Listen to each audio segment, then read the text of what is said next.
Buenos días, hermanos, hermanas. En este periodo vamos a iniciar una nueva serie titulada Que nada nos distraiga.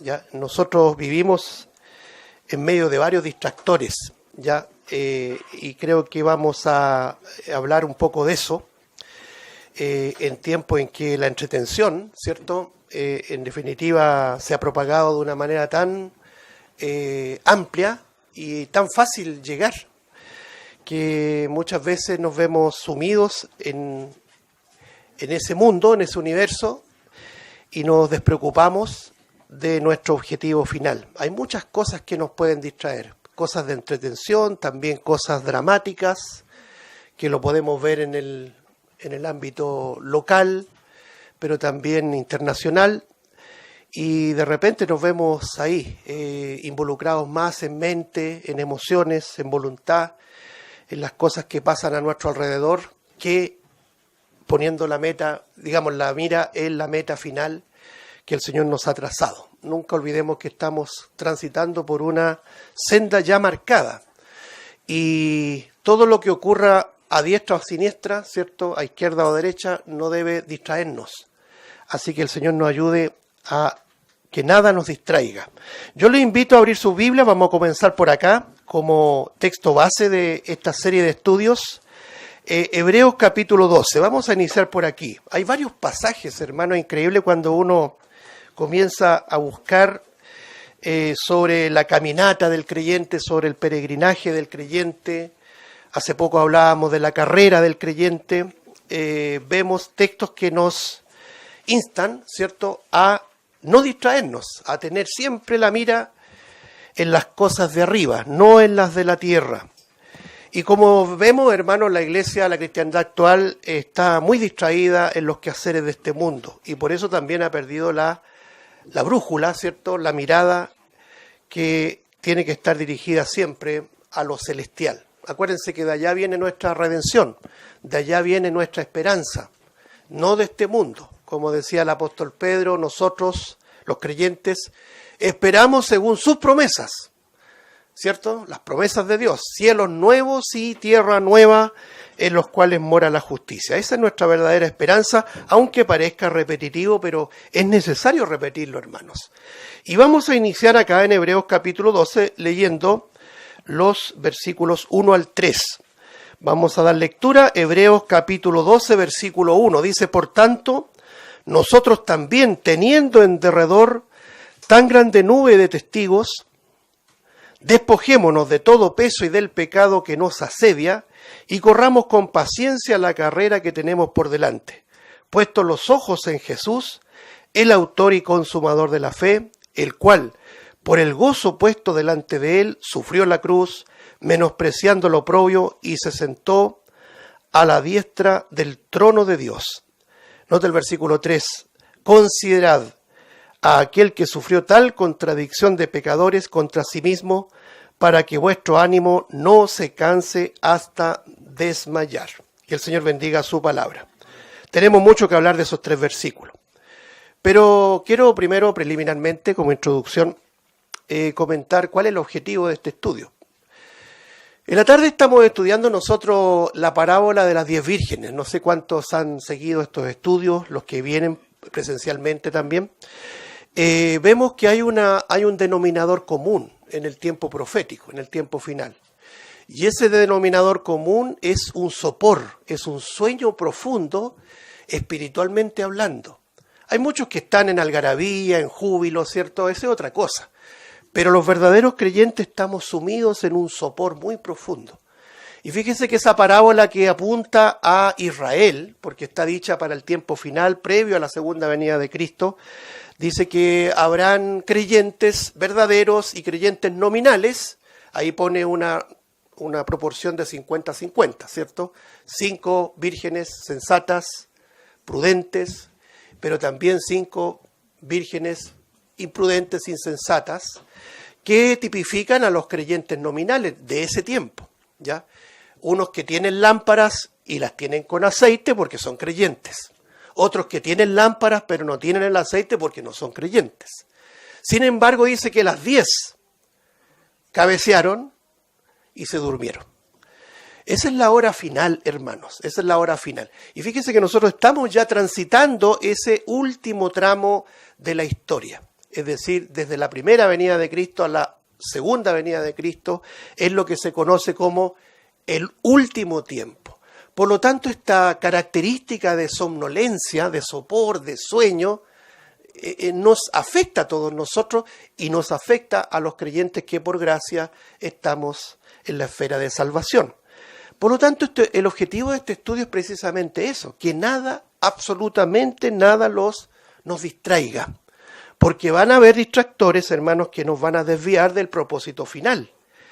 Los tiempos finales incrementan precisamente elementos distractores, elementos que nos están haciendo mirar a un lugar y a otro para desprendernos de la mirada, desprendernos del objetivo, desprendernos de la meta final, ¿cierto? Nos apartamos de la atención donde debemos tenerla, nos entretenemos en muchas cosas desviándonos de la meta, elementos tan cotidianos como formar una familia, ¿cierto?, feliz. Nosotros quisiéramos siempre tener familias felices, ¿no es así? Y muchas personas que no logran ese objetivo se frustran pensando de que la felicidad es una promesa bíblica aquí en la tierra. Permítame decirle que nunca el Señor prometió felicidad aquí en la tierra. El Señor lo dijo, por citar muchos textos, en el mundo tendréis, ¿qué cosa? Tendréis aflicción, pero confiad, confiar, es decir, creer en el Señor, porque Él ha vencido el mundo.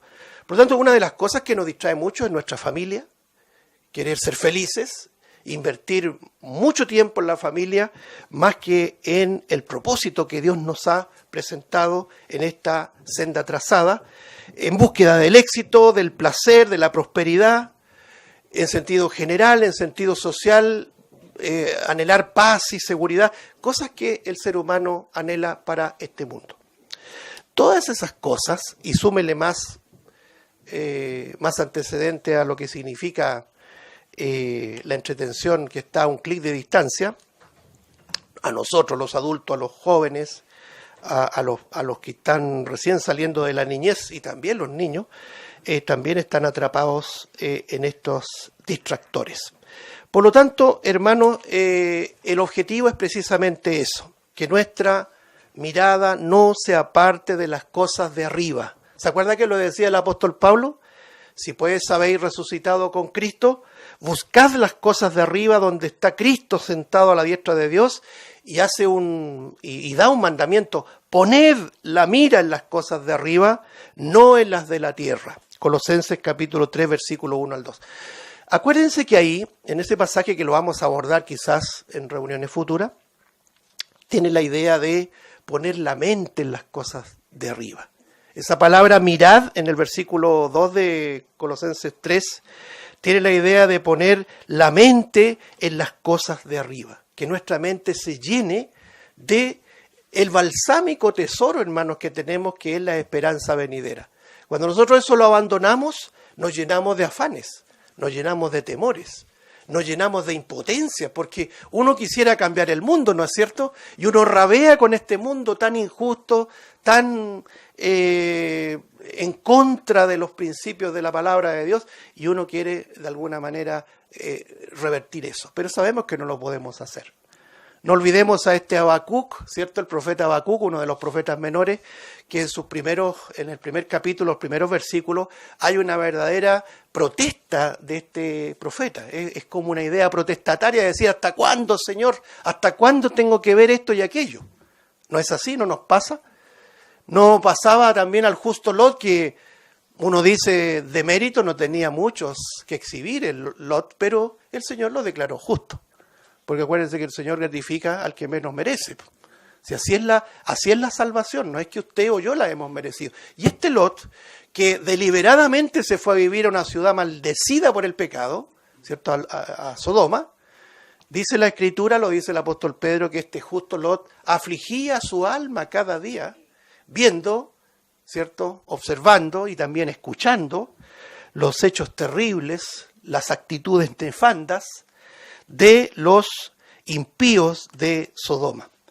¿Y qué tenemos que hacer los creyentes? Poner la mira en las cosas de arriba, observar al Señor. Ya vamos a analizar el capítulo de Hebreos que hemos leído, poniendo la mira, poniendo nuestros ojos ¿en quién? En Jesús, el autor y consumador de la fe. Él nunca, nunca, mis amados hermanos, nos va a defraudar. ¿Un matrimonio se defrauda recíprocamente sí o no? Claro que sí, y por una razón bien simple, lo digo simple, porque somos pecadores. ¿Nuestros hijos nos pueden defraudar sí o no? Sí, nos pueden defraudar. ¿Por qué? Porque somos pecadores. Y así usted puede sumar y seguir. Su vecino, tan amigo que era del vecino, de repente lo defraudó, un compañero de trabajo, qué sé yo, un amigo entrañable, porque somos así los seres humanos. Pero el único que nunca, jamás nos va a defraudar es nuestro Señor Jesucristo. No en vano, es como que nos hubiésemos puesto de acuerdo con nuestro hermano Nico. Hallé un buen amigo, ¿cierto? El himno que él escogió en su coordinación. Hallé un buen amigo, mi amado Salvador. No hay otro amigo como él. Él siempre te va a comprender, siempre te va a escuchar y siempre nos va a aconsejar la verdad, aunque nos duela. Él nunca va a, ¿cierto?, opacar la verdad en virtud de esta amistad y este amor que tiene para con nosotros. Él nos dice la verdad y a veces nos duele y rezongamos, pero es para nuestro bien. Por lo tanto, poned la mira en las cosas de arriba. No olvidemos que nosotros tenemos una meta muy definida. Cuando Cristo, dice el apóstol Pablo, vuestra vida se manifieste, entonces vosotros seréis manifestados con Él en gloria. Lo que nos espera, hermanos, es la gloria venidera. Hoy día hay una gran multitud que predica y nuevamente los sones de avivamiento y que el mundo va a cambiar y que... Mentiras, eso no está en la Escritura. No hay tal avivamiento, no hay tal conversión masiva, no hay una era dorada de la iglesia. No, lo que viene es el juicio de Dios. Pero estos elementos distractores nos quieren desviar la atención, valga la redundancia, desviar el norte, el objetivo, la meta. El apóstol Pablo, en esa misma perspectiva, dice que él repite algo que ya lo había dicho, que muchos andan por ahí que solo piensan en lo terrenal. Filipenses 3, 18 al 19. Dice que por ahí andan muchos que son enemigos de la cruz de Cristo, que solamente piensan en lo terrenal. Y permítame también decir que usted y yo somos vulnerables a volcarnos a los intereses terrenales, como que si encontráramos la solución en los asuntos terrenales. El objetivo siempre va a querer ser desviado, hermanos. ¿Y saben quién es el experto en desviarnos del objetivo? En atraparnos los pensamientos para que no estemos pensando en las cosas celestiales y en la obra de Dios y trabajando para Él. ¿Quién es el archienemigo de Dios y nuestro enemigo? Es Satanás. Nos acordaremos del propio episodio que vivió Pedro con el Señor cuando el Señor Jesucristo les anuncia a sus discípulos que era necesario ir a Jerusalén y padecer de los principales sacerdotes, los escribas, los fariseos. Tenía que ir a Jerusalén, esa palabra me es necesario era un itinerario obligatorio que él tenía que cruzar y cumplir, ¿cierto? Y lo anuncia a sus discípulos, pero aparece uno de sus discípulos diciéndolo, no vayas a Jerusalén para que esto no te acontezca. ¿Quién era ese discípulo? Pedro, y es curioso porque Pedro, en ese texto que está en Mateo capítulo 16, 23, en los versículos anteriores es el mismo Pedro que decía, tú eres el Cristo, el Hijo del Dios viviente. Así somos nosotros, hermanos, ¿eh?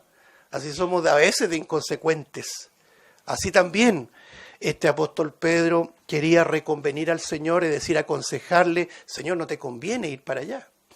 Imagínense. Primero le decía, tú eres el Hijo de Dios, y ahora lo estaba aconsejando como que Cristo fuera una criatura pequeñita. Pero ¿qué quiero señalar? Es que el Señor le responde de una manera muy severa. Quítate delante de mí, Satanás, me eres tropiezo, porque no pones la mira en las cosas de Dios, sino en las de los hombres. Este es el gran problema que nos va a acompañar. Hay algo que siempre nos va a querer distraer, amados hermanos, que puede ser algo muy íntimo, muy familiar, muy interno, puede ser algo que nos rodee, puede ser algo que signifique algo intangible, pero siempre Satanás lo va a usar para desviarnos. Obviamente el Señor no estaba diciéndole que Pedro era Satanás, pero el Señor le estaba diciendo que su actitud, no cabe duda, que era de un agente de Satanás, porque Satanás quiere poner tropiezo y quiere desviarnos de nuestra mirada final, hermanos. No sé cuántos han visto este deporte, esta disciplina muy antigua del tiro al arco, ¿cierto? De tirar al arco, poner ahí todo un blanco, ¿cierto? Y fíjense que la palabra pecado precisamente deriva de una palabra que la hemos comentado en alguna oportunidad, que significa errar el blanco. Es decir, usted tira la flecha y si esa flecha no apunta al centro, donde usted tiene que poner la mira, ¿sí? Usted ha pecado, usted ha errado. Por lo tanto, desviar la mirada del objetivo final también es pecado, hermanos. Es errar el blanco. Por eso que es importante llenarse nuestras mentes, nuestros canales auditivos, en lugar de tanta basura y tanta podredumbre, hermano, porque lo que está pasando en general en este mundo es como un pescado añejo, putrefacto, hermano, lleno de gusanos, está hediondo, está todo podrido, estamos haciendo agua por todos lados. Pero gracias al Señor, que la iglesia nunca va a ser permeada por aquello, porque es la iglesia de Cristo. No digo la corporación cristiana o la cristiandad grande, sino que la verdadera iglesia de Cristo nunca jamás va a ser permeada por la corrupción, porque Cristo es la cabeza. Pero donde se ponga el hombre de cabeza, se corrompe absolutamente todo. Entonces, en este ambiente, hermanos, de corrupción, nuestra mirada tiene que estar aún más firme en el blanco final, ¿cierto?, que es nuestra redención. Por eso la severidad con que el Señor critica a Pedro: quítate delante de mí, Satanás, que me eres tropiezo, porque no pones la mira en las cosas de Dios. Y esta no fue la única vez en que Pedro cometió ese error.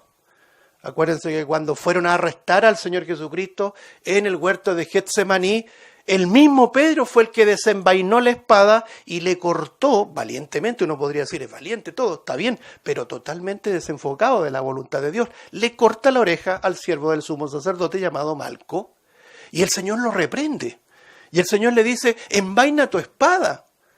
¿Qué no entiendes que yo soy el Hijo de Dios, que tú mismo confesaste, en otras palabras, ¿cierto? Es decir, yo podría orar a mi Padre y me mandaría legiones de ángeles. Pero ¿cómo se cumpliría la Escritura? Yo tenía que morir, tengo que morir. Pedro tenía mucho que aprender, ¿no es cierto? Y nosotros, hermanos, también tenemos mucho que aprender. Por lo tanto, analicemos un poco, mis amados hermanos, este capítulo 12 de Hebreo. Vamos al versículo número 1, por favor. Antes de leer, ¿usted se siente a veces somnoliento para con las cosas del Señor? Como que no hay ánimo, no hay ganas.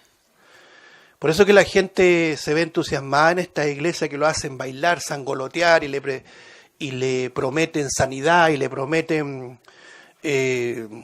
prosperidad emocional, económica. Y la gente se va a esos lugares, y por eso que tienen tanto público. Perdone lo que voy a decir, tienen tanto cliente. Porque es el mercado de la religión. Y no me jacto, hermanos, pero nosotros no estamos para hacer mercado. La iglesia de Cristo se reúne en torno a la palabra de Dios. Y lo que Dios quiere es que reconozcamos: sí, Señor, estoy tan desmotivado, no sé por qué, no quiero leer la Biblia, no quiero congregarme, no quiero hacer nada. ¿Qué tenemos que hacer? En lugar de empuñar la mano, pedir perdón. Señor, perdóname, ayúdame, motívame, levanta mi espíritu, despierta mi espíritu. Esto no es nuevo, hermano. El propio pueblo de Israel lo vivió. Cuando Israel vivía prosperidad, ¿sabes lo que pasaba con los del pueblo de Israel? Se olvidaban de Dios. En el tiempo del profeta Ageo dice que la gente estaba preocupada de sus casas. Yo creo que es totalmente legítimo que usted pinte su casa, ¿no es cierto? Que quiera embellecerla, tener una mejor calidad de vida, cambiar un mueble que esté roto, no sé, en fin. Todo en su justa medida, por supuesto. Pero de ahí a que nuestros intereses y nuestro afán se transforme en nuestra familia, en nuestro hogar, en nuestros intereses, estamos desviando el rumbo. Algo nos está distrayendo. ¿Se entiende? Por lo tanto, tenemos que pedirle al Señor para que despierte nuestros espíritus, que es lo que ocurrió precisamente en el tiempo del profeta Ageo, despertar el espíritu de los miembros ahí que estaban totalmente distraídos, si esa es la verdad. Entonces, este texto es muy apropiado. Hebreos capítulo 12, versículo 1, dice, por tanto es una conexión, ¿cierto?, que conecta el capítulo anterior. Por tanto, nosotros también, teniendo en derredor nuestro tan grande nube de testigos. A ver, analicemos esta frase, mis amados hermanos. Analicémosla un poquito. Por tanto, es una conjunción, ¿cierto? Algo que nos conecta. No podemos sacar una conclusión si no nos vamos al capítulo, a los versículos anteriores. Y todos sabemos que el capítulo anterior es una exposición sistemática de la fe, de hombres y mujeres que vivieron por fe, como tú y yo que estamos viviendo por fe. La diferencia es que muchos de ellos fueron martirizados y murieron y nunca negaron la fe, creyeron hasta el fin. Nosotros creo que uno de los grandes enemigos en este tiempo para los hombres y mujeres de fe, es decir, los que somos creyentes, el gran enemigo o la gran enemiga es la comodidad. Estamos pero totalmente acomodados a este mundo, hermano. ¿Cuántos de los más viejos nos acordamos cuando teníamos que ir a una iglesia? Y no teníamos vehículos, no teníamos auto, no teníamos la locomoción que hoy día tenemos, conexiones, metro, qué sé yo. No existía nada de eso. Y no me quiero jactar de eso, sino para que reflexionemos cómo nos hemos ido acomodando. Y hasta uno llega a decir, yo creo que en ese tiempo, ahora como estoy, yo no haría lo que hice hace, qué sé yo, 30 años atrás. En lugar de que la iglesia vaya creciendo con la comodidad y progresando con la comodidad, los creyentes se van acomodando a este mundo y olvidando sus quehaceres y por lo tanto se distraen del objetivo final. ¿Sí? Entonces, acá vemos como se conoce los, comillas, héroes de la fe. Unas tremendas instrucciones para que aprendamos que la fe, primero, no es lo que a usted le enseñaron. ¿Qué nos enseñaron acerca de la fe? Que si usted quiere un trabajo, tiene que ir a la entrevista con fe. ¿Lo ha escuchado? Que si usted tiene una enfermedad, tiene que tomarse la pastilla con fe. Entonces, si usted no mejora, es que le falta fe. Si usted no encuentra un trabajo, es que le falta fe. Y todas las cosas creemos que la fe es una magia para lograr lo que queramos, hermano. Por eso que hay que desmoronar todo eso. Hay que derribar estos mitos que se crearon en el ambiente evangélico. La fe tiene una sola definición y que está en el versículo 1. Es pues la fe, la certeza de lo que se espera. ¿Tienes certeza de lo que estás esperando? Y la esperanza no es algo que tiene que ver con lo terrenal. Si usted lee incluso desde el capítulo 10 de Hebreos, usted va a descubrir que no es un asunto terrenal, es un asunto celestial. ¿Tienes certeza de que un día estaremos glorificados cara a cara con el Señor, que es nuestro destino y meta final? Uy, qué poco amén. ¿No ve que estamos adormecidos? Hermano, la fe no es algo, una fuerza que usted tenga para pedir y que eso se le va a cumplir. La fe es tener certeza de nuestra esperanza. Certeza de lo que esperamos, y no solamente eso, sino que la segunda parte dice, versículo 1, la convicción de lo que no se ve. Esa palabra convicción es demostración de que hemos creído. En otras palabras, usted actúa creyendo, ¿cierto? Porque sabe que lo que un día vino a su corazón, el Señor le reveló el Evangelio, es la única verdad. Por eso que los creyentes perseveramos. Aunque la gente diga, oye, este loco lleva años predicando lo mismo y todavía Cristo no viene, y vamos a seguir haciéndolo, hermano. No porque seamos obstinados, sino porque hemos creído a las promesas venideras. Entonces, en esa perspectiva, mis amados hermanos, aparece esta grande nube de testigos. La grande nube de testigos que menciona el versículo 1 del capítulo 12, no tiene que ver con otra cosa, sino con el cúmulo de personas que aparecen narrados en el capítulo 11. Tenemos un Abel, tenemos un Enoc, tenemos un Noé, Abraham, Sara, Moisés, etcétera, etcétera. Todos ellos conforman, incluso los que no nombra, un tremendo cúmulo, una nube de testigos que vivieron por fe y murieron por fe. Ahora hay que partir inmediatamente comentando aquello, esa palabra testigos, usted lo debe saber, alguna vez lo comentamos también, ¿eh? Esa palabra testigos, en el original ahí en el texto, es martus, de donde deriva la palabra mártir, y que encierra la idea de martirio, de sufrimiento, de padecimiento. Si la única etapa donde la iglesia predica prosperidad y felicidad es esta etapa final que nosotros estamos viendo ya observando hace décadas, hermano. La única iglesia que predica una antítesis del verdadero evangelio es esta iglesia final. Porque la verdadera iglesia es una iglesia que padece, una iglesia sufriente. Es como Esmirna, ¿se acuerda de la iglesia en Esmirna? Capítulo número, muy bien, 2 de Apocalipsis. O la iglesia en Filadelfia. Dos iglesias que no tuvieron ninguna reprensión del Señor. Y en particular la iglesia en Filadelfia, el Señor le dice, yo sé que tiene poca fuerza, pero no has negado mi palabra, has guardado mi nombre. Por lo tanto, hermanos, esta palabra testigo ya nos denota, tú y yo somos testigos, en el sentido de que padecemos por Cristo en la proporción, obviamente, que el Señor ha querido en este tiempo. Porque uno, si se compara con los primeros cristianos de los primeros siglos, ellos sí que padecieron, hermano. Ellos sí que perdían familia, bienes por causa de Cristo. Nosotros no hemos perdido nada.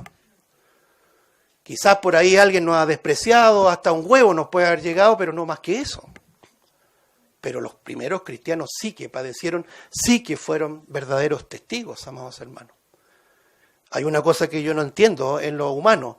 Acuérdense ustedes que la iglesia más gloriosa registrada en la historia es la iglesia perseguida, la iglesia sufriente, la iglesia ilegal. Porque la iglesia siempre fue ilegal, ¿sabía usted? Nunca tuvo legalidad para predicar.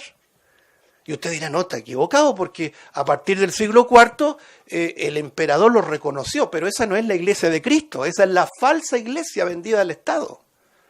Los predicadores de siempre, los pastores mercenarios como el día de hoy, que predican porque se les paga.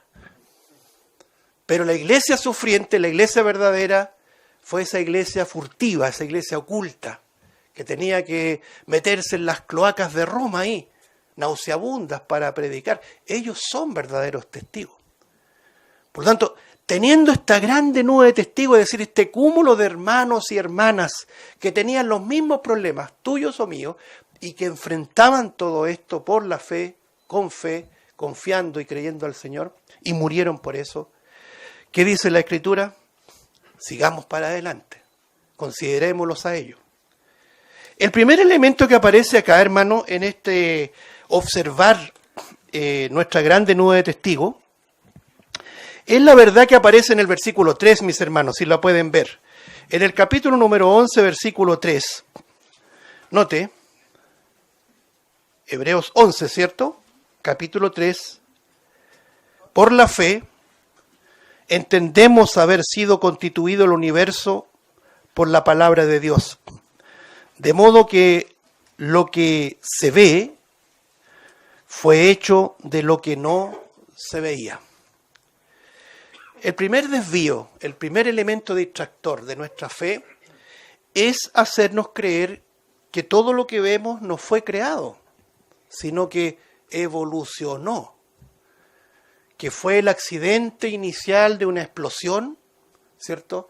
Porque hay toda una historia fabulesca, porque yo no sé cómo ellos calculan millones de años antes, hermano. Con qué precisión lo enseñan a nuestros hijos desde el colegio, ¿cierto? Que todo lo que vemos se inició a partir de un disparo, por decir así, de una explosión inicial, conocido como Big Bang, ¿cierto? Y eso también nos quiere desviar. No olvide que hay pastores, teólogos de la actualidad que quieren desviarnos y enseñarnos de que no existe tal creación de Génesis, como lo enseña el libro de Génesis, uno de los libros muy atacados por todo esto. Acuérdense que Génesis nos dice, en el principio creó Dios los cielos y la tierra. Amados hermanos, hermanas, ¿nos basta creer con eso? ¿Con ese relato creer? ¿O necesitamos evidencias que un científico nos venga a decir, no, nosotros tenemos los datos exactos? Antes de que existiera la vida hubo una gran explosión. Y por lo tanto, el universo es una creación en expansión. Es como un disparo. Sale la bala y empieza con las esquirlas, ¿cierto? Se van. Bueno, todo eso puede sonar racional. Yo me preguntaría quién produjo ese disparo inicial. Entonces, ese elemento distractor es el que a nuestros hijos, principalmente a nuestros jóvenes que tienen tanto acceso a el conocimiento, más que nosotros, pues hermanos, los más viejos, cuando nos daban una tarea para el colegio, ¿se acuerda? Usted tenía que primero tomar un autobús y irse a la biblioteca ahí municipal. A mí me pasaba eso, teníamos que hacer una fila porque no éramos los únicos que llegábamos allí y le teníamos que decir, nos inscribimos para no sé, la enciclopedia tanto, necesitamos, ya tienen que esperar, ya. Y teníamos que esperar, pues. Y después que pasábamos, nos pasaban el libro, teníamos que copiar para llevarnos toda esa copia, pues no había fotocopiadora, y llevarnos a la casa para hacer un resumen de la tarea. Realmente era una tarea para la casa. ¿Qué pasa con nuestros jóvenes actuales? Hermano, disculpe, ¿tienen frío, no? Porque eso es aire caliente. Sí. Ah, ya, yo pensé que era... Ya. Tienen que cambiarle el modo, estamos aquí ya en tiempo de soldado mantequilla. Voy a quedar aquí derretido, hermano. Sí. Parece museo de cera, hermano. Bueno, ¿qué les decía yo, hermano? Hoy día nadie puede negar que todo es más fácil. Y nosotros somos amadores de lo fácil, de lo instantáneo. Entonces, ¿qué es más fácil? Irnos a la inteligencia artificial. ¿Cómo nació todo? Nos encontramos con la teoría del Big Bang. Y que el científico tanto y cuanto nos indica tales cosas. Ah, esto es lo que me satisface. Más que decir, Dios es mi creador. La Biblia dice, porque las cosas invisibles de Él, note, su eterno poder y deidad se hacen claramente visibles desde la creación del mundo, siendo entendidas por medio de las cosas hechas, de modo que no tienen excusa. Pues habiendo conocido a Dios, no le glorificaron como a Dios, ni le dieron gracias, sino que se envanecieron en sus razonamientos y su necio corazón fue entenebrecido. Profesando ser sabios, se hicieron necios. Y cambiaron la gloria de Dios incorruptible en semejanza de imagen de hombre corruptible, de aves, de cuadrúpedos y de reptiles, por lo cual también Dios los entregó a la inmundicia, a la concupiscencia de sus corazones, de modo que deshonraron entre sí sus propios cuerpos, ya que cambiaron la verdad de Dios, note, por la mentira, honrando y dando culto a las criaturas antes que al Creador, con una C mayúscula, el cual es bendito por los siglos. Amén. Romanos capítulo número 1, verso 18 prácticamente al 25.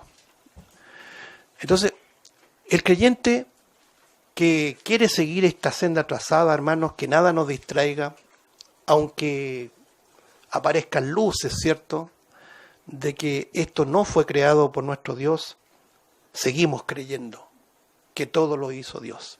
Nosotros adoramos a un Dios creador, no a un Dios filosófico, a un Dios que permitió que todas las cosas que vemos hayan sido creadas. Él habló y Él creó. El único que tiene poder creativo con su palabra es Dios, no nosotros. ¿Pero qué nos dicen los evangélicos? Decreta, declara, porque tú puedes crear con tus palabras cosas que no están y tuercen los textos para decir que nosotros somos pequeños dioses. Este guatemalteco Cach, ¿qué significa Cach en inglés? Dinero, ¿no? Cach Luna, no le da ni vergüenza el nombre que tiene. Vive pidiendo dinero. ¿Sabes lo que dijo Cach Luna hace unos años atrás? Nosotros somos Jehová Junior. Esa es la mentira del diablo. ¿Quién fue el primero que mintió diciendo que nosotros íbamos a ser dioses? La serpiente, Satanás, ¿cierto? Génesis capítulo 3. Eso no nos debe distraer. Y no solamente Cach Luna, Joel Austin, Kenneth Copeland, Benny Hinn y todos sus derivados y sus clones, todos tratando de distraernos y diciéndonos, no, si tú eres un cristiano, y dicen, a los cristianos se les llamó primeramente cristianos ahí en Antioquía, lo dice el libro de los Hechos, y cristiano dice significa cristianos pequeñitos. O sea, perdón, Cristos pequeños. Por lo tanto, nosotros somos pequeños Cristos. No, nada de eso, hermano. Cristiano significa seguidores de Cristo, no Cristos pequeños. Aunque la etimología lo sugiere así, Cristo es único, es la cabeza de la iglesia, es el rey soberano, nosotros súbditos de él. Pero son elementos que nos distraen, hermanos. Por lo tanto, este pasaje de Hebreos 11, cuando dice que la creación se sustenta en el Creador, es lo que está en consonancia con la Biblia. Dice la Escritura que en el principio era el Verbo, y el Verbo era con Dios, ¿se acuerda? Y el Verbo era Dios. ¿Y qué más dice? Juan capítulo número 1, un pasaje muy conocido, lo voy a leer mejor. Dice Juan 1:1, en el principio era el Verbo, y el Verbo era con Dios, y el Verbo era Dios. O sea, no era un Dios, no era una creación, sino que era Dios mismo. Y el versículo 2 dice, Juan 1:2, este era en el principio con Dios. Verso 3, todas las cosas por Él fueron hechas, y sin Él nada de lo que ha sido hecho fue hecho. Para un creyente que tiene su mira en las cosas de arriba, punto final. Porque Él es la imagen del Dios invisible, el primogénito de la creación. Porque en Él fueron creadas todas las cosas, ¿cierto? Las que están en los cielos, las que están en la tierra, visibles e invisibles, sean tronos, sean dominios, sean principados, sean potestades. Todo fue creado por medio de Él y para Él, y todas las cosas en Él subsisten. Colosenses capítulo 1, versículo 15 en adelante. Bueno, el segundo elemento de distracción, hermanos, es el asunto de la salvación solo por gracia. Que lo vemos aquí en Hebreos capítulo número 11, versículo 4. Con otro testigo, o mejor dicho, el primer testigo que vamos a evaluar o vamos a estudiar, que es Abel. ¿Qué dice Hebreos 11:4? Por la fe, es decir, por esta certeza de creerle al Señor, Abel ofreció a Dios más excelente sacrificio que Caín, por lo cual alcanzó testimonio de que era justo, es decir, demostró que había creído. Dando Dios testimonio de sus ofrendas, y muerto, aún habla por ella. Este es un desvío, hermano, que está ocurriendo hoy día. Acuérdense que el estudio es que nada nos distraiga. Pero nos están distrayendo por ahí con la idea de que la salvación no es solo por gracia, sino que también por obras. Y no lo está diciendo el catolicismo romano, porque siempre lo ha dicho. Acuérdense que los que venimos del catolicismo romano, se nos enseñaba que la salvación era, primero, había que permanecer en la iglesia, porque si usted salía de la iglesia católica romana, no había salvación. Y no solamente era una salvación aparentemente por la cruz de Cristo, sino por obras, por caridad. Usted debía cumplir sacramentos para ser salvos. Pero gracias al Señor que nos sacó de allí, nos abrió el entendimiento y por primera vez comprendimos que la salvación era exclusivamente por gracia, por medio de la fe. Era exclusivamente por el sacrificio todo suficiente de Cristo en la cruz. Que ninguna obra nos podía salvar y nunca va a ser así. Sin embargo, el tiempo final está lleno de mensajes espurios El catolicismo se ha disfrazado de protestante y nos están enseñando de que la salvación, dentro de las filas, comillas, protestantes, se nos está enseñando de que la salvación no es solamente por gracia, sino que por obras. No, eso no se sostiene en la Biblia, hermano. La Biblia dice, y si por gracia, ya no es por obras. De otra manera, la gracia ya no es gracia. Y si por obras, ya no es gracia. De otra manera, la obra ya no es obras. ¿Cierto? Romanos, para que lo note, Romanos 11:6. ¿Qué más dice el apóstol Pablo? Porque por gracia sois salvos por medio de la fe, y esto no de vosotros, pues es don de Dios, no por obras para que nadie se gloríe. Efesios capítulo 2, versículo 8 al 9. ¿Qué pasa con este Abel? Un tremendo testigo de nuestra fe. Bueno, obviamente entendemos que Abel aprendió de sus padres el Evangelio. Voy a decirlo así en términos actuales. Adán y Eva le tienen que haber enseñado a ambos, cuanto más a Caín, que fue el primogénito. Caín fue el primogénito. Entonces sus padres tienen que haberle enseñado la única manera que Dios se agrada es a través de un sacrificio sustitutorio. ¿Qué significa el sacrificio sustitutorio?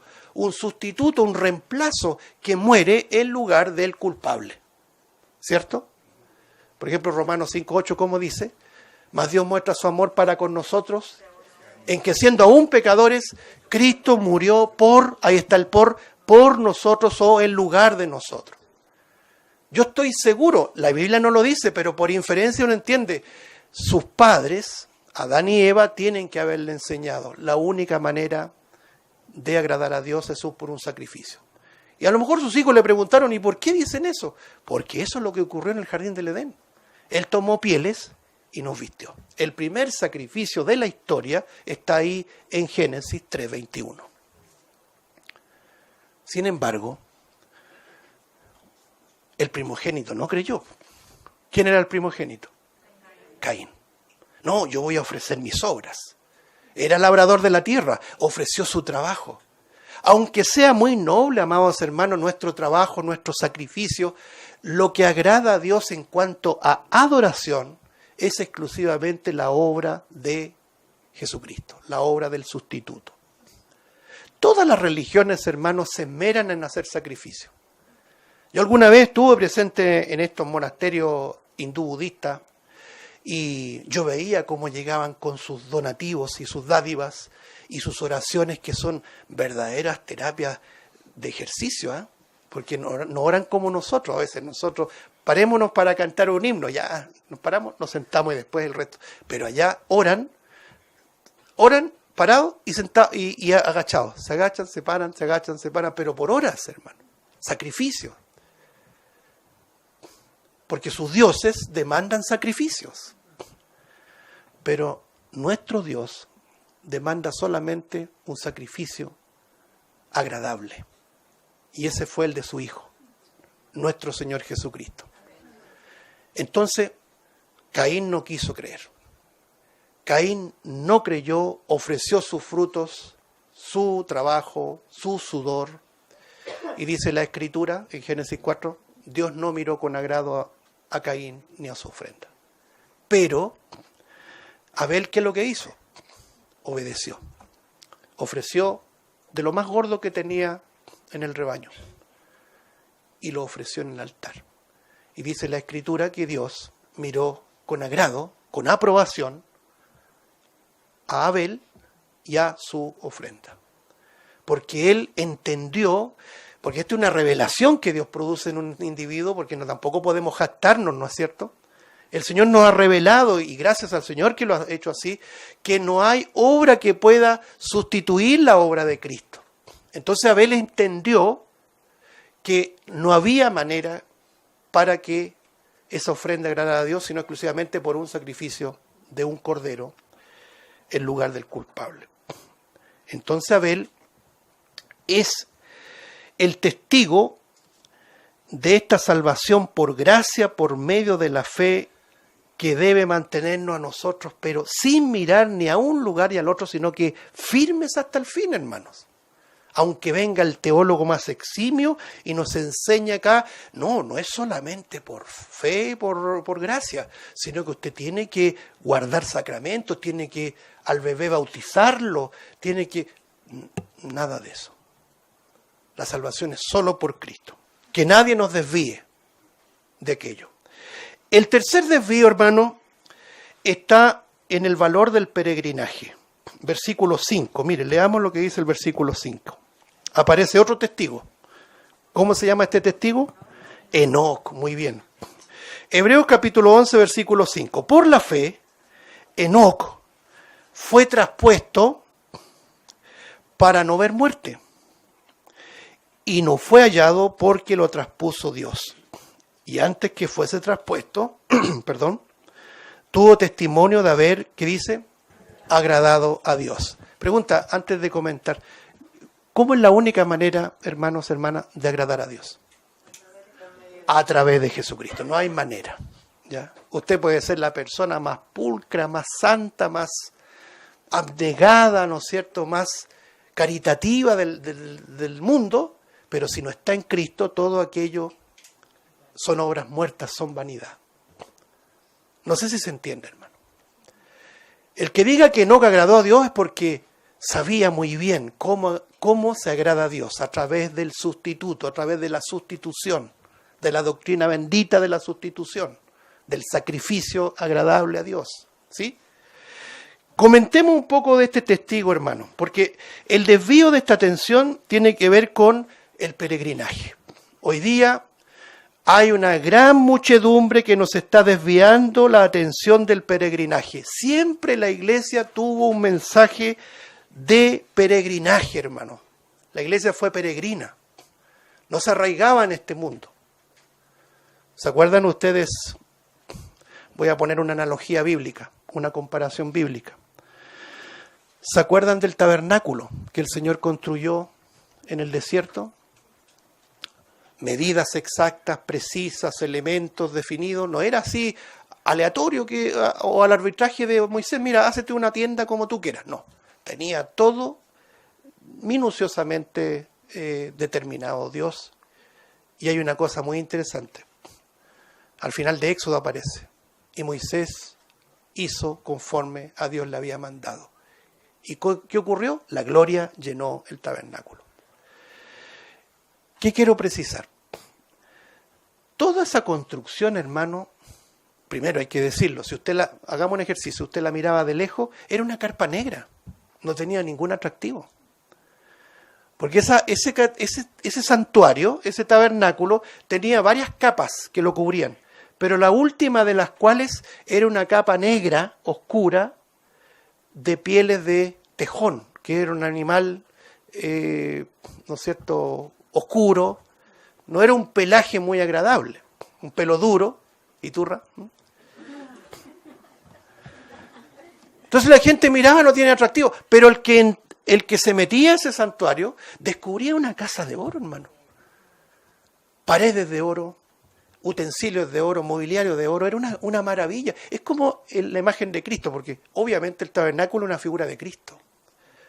Nosotros descubrimos su belleza cuando estamos en Cristo. No necesitamos disfrazarlo de payaso. Hoy día por ahí veía yo que decía, para que vean que los evangélicos no somos aburridos. No, sino necesitamos disfrazarnos de festival y de circo acá. El único que va a descubrir la belleza de Cristo es el que está dentro de Cristo. Pero quiero señalar, todavía no lo señalo. Resulta que toda esa infraestructura de oro tenía algo muy particular. El piso era de tierra, por una razón sencilla. Era una tienda portátil, itinerante, se movía de un lado a otro. Los creyentes, mis amados hermanos, siempre hemos de ser peregrinos. Hermano, hermana, no nos arraiguemos a este mundo. Yo sé que este mundo nos atrae. A veces tenemos más fichas puestas en este mundo que en las cosas de Dios. Creemos que la felicidad la vamos a obtener con lo que logremos en este mundo. Y este es un llamado especialmente para los jóvenes, hermanos, que tienen esta fiebre exitista de las profesiones y de las carreras que te van a lucrar y que te van a permitir tener esto y aquello. Y bla. No olvides que eres creyente. No olvides que eres un hijo de Dios. Que esto va a pasar. Que esto es vanidad de vanidades. Aunque logres los pergaminos, los cartones y todo el mundo te aplauda, un día esto se va a terminar. Que nada te distraiga. Que nada nos distraiga. Este Enoc, hermano, y con esto voy a terminar porque se me alcanzó el tiempo. Vámonos a Génesis, por favor. Libro de Génesis, capítulo número 5. A mí me llama mucho la atención este Enoc porque, por ejemplo, algunos dicen, ustedes que creen en el rapto secreto, dicen así despectivamente, como una caricatura. Primero, no aparece en la Biblia rapto secreto. Eso es una cosa que inventaron para burlarse de los que creemos en el arrebatamiento previo al juicio de Dios. Eso es lo que creemos nosotros. Antes que caiga el juicio de Dios, el Señor nos va a sacar de este mundo.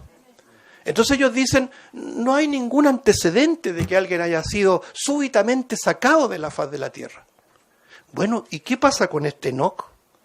Este es un precedente no menor, hermanos, que tenemos aquí en Génesis capítulo número 5, versículo 22. Dice así. Dice Génesis 5, 22. Y caminó Enoc con Dios, y después que engendró a Matusalén, 300 años, y engendró hijos e hijas. Verso 23. Y fueron todos los días de Enoc 365 años. Aquí viene la parte medular, versículo 24. Caminó pues Enoc con Dios y desapareció porque le llevó Dios. Es un misterio este Enoc. Hizo su vida, tuvo hijos, tuvo hijas, tuvo familia, como tú, como yo. Hacemos prole, como se dice. O tenemos una familia, en fin. Pero nunca te olvides que estamos caminando con Dios. Y caminar con Dios significa una vida peregrina. Estamos de paso, estamos de tránsito, somos extranjeros, somos advenedizos en esta tierra. El libro de Hebreo menciona 3 veces la palabra traspuesto, ¿cierto? Enoc fue traspuesto. Esa palabra traspuesto puede ser también traducida como trasladado. Pero dice, para no ver muerte, es decir, fue trasladado en cuerpo y alma a la presencia de Dios. Y esa es la base de nuestra esperanza. ¿Saben ustedes, hermanos, que si alguien nos pregunta cuál es nuestra esperanza inmediata? El que seamos trasladados a la presencia de Dios. ¿Y cómo se llama ese evento? Se llama arrebatamiento. Este Enoc es un tremendo referente para nosotros. Hizo su vida, pero no dejó de caminar con Dios. ¿Y sabe por qué? Porque era un peregrino. Porque él transitaba por aquí. No se arraigó ni a su familia ni a sus intereses, sino que siguió caminando con Dios. Y todos aquellos que estamos caminando con Dios, un día seremos traspuestos y llevados. Pero hay algo que nos está distrayendo. Están diciendo por todos los medios, y hay muchas más iglesias que se suman a esta idea ahora, de que no hay tal arrebatamiento, de que dejemos de pensar en el cielo, dejemos de hablar de peregrinaje, construyamos el reino de Dios aquí y ahora. Y a muchos se está distrayendo también. Quiero terminar solamente leyendo, y la próxima semana, Dios mediante, lo retomamos un poco. Primera Tesalonicenses, capítulo número 4. Versículo 16, dice así. Primera los Tesalonicenses, capítulo 4, versículo 16.